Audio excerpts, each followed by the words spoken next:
India में काफी सारे अटैक्स हो रहा है, इंडिया में रहकर ही वो इतना सब कुछ ब्लास्ट वगैरह प्लान करता है और उसमें खर्चा भी बहुत होता है, तो उन तक फंडिंग कैसे पहुंचती है, मतलब बिना गवर्नमेंट की नजर में आए, ये कुछ आपको आइडिया है? देखिए सर, सबसे बड़ी बात यह है कि जब भी इंडिया में कोई भी ऐसा टेरर अटैक होता है तो हमारे देश के बाहर के लोग भी इन्वॉल्व होते हैं और कुछ हमारे देश के अंदर के लोग भी इन्वॉल्व होते हैं। सबसे बड़ा जो सोर्स पैसे का है, क्योंकि देखिए बिना पैसे के यहाँ कुछ नहीं हो सकता। आप कुछ भी काम करना चाह रहे हो ना तो पैसा चाहिए, प्लस ऐसी इलीगल एक्टिविटीज में जहाँ आपको पुलिस से भी बचना है, प्लस पब्लिक की नजर में आए, क्योंकि ये चीजें मतलब मार्केट में अवेलेबल नहीं है,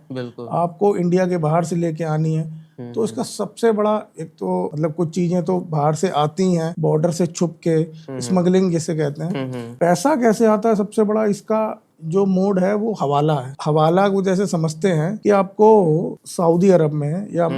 किसी भी एक्स कंट्री में आपको वहाँ 10 लाख या 1 करोड़ रुपए पहुंचाना है, आप इंडिया में बैठे हैं, तो आप वहाँ पे अपने इंडिया के किसी एजेंट होते हैं, हवाला एजेंट। अब हवाला एजेंट में सबसे बड़ा क्या चीज होती है कि वो ऑपरेट कैसे करते हैं, क्योंकि अगर आप गवर्नमेंट चैनल्स के थ्रू पहुंचाएंगे, बैंकिंग चैनल्स के थ्रू पहुंचाएंगे, तो उसमें ये होगा कि बैंक पूछेगा आपके पास 1 करोड़ कहाँ से आया। हवाला एजेंट एक तो बहुत कम नॉमिनल फीस चार्ज करता है, और उसके बाद क्या है कि अनडिस्क्लोज इलीगल ब्लैक मनी ये वहां पहुंच जाता है। अब जैसे आपने इंडियन अपने एजेंट से कहा कि मुझे 1 करोड़ रुपए दुबई में पहुंचाना है, तो वो क्या करेगा कि वो दुबई में अपने उसका बंदा होगा,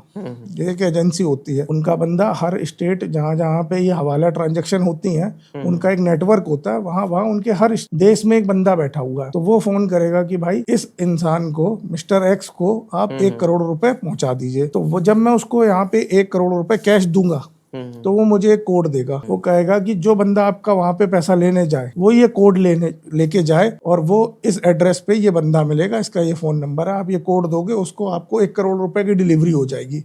अब ये पैसा फिजिकली नहीं मूव हुआ, ये पैसा यहीं इंडिया में रहा। अब क्या होगा कि वहां ये पैसा कैसे सेटल होगा, इंडिया में। अब हो सकता है दुबई के किसी आदमी को इंडिया को 1 करोड़ रुपए पहुंचाने हो, तो उस बंदे के पास जो यहाँ पे कैश पड़ा है, जो मैंने दिया या जो जिस बंदे ने दिया यहाँ पे, वो कैश उठा के वो इंडिया में दे देगा। तो एक तरीके से ये सेटलमेंट ट्रांजेक्शन है कि पैसा बॉर्डर पार नहीं हुआ, लेकिन वो वहां पे उन्होंने वहीं की वहीं डिलीवरी कर दी और यहाँ पे यहाँ डिलीवरी कर दी।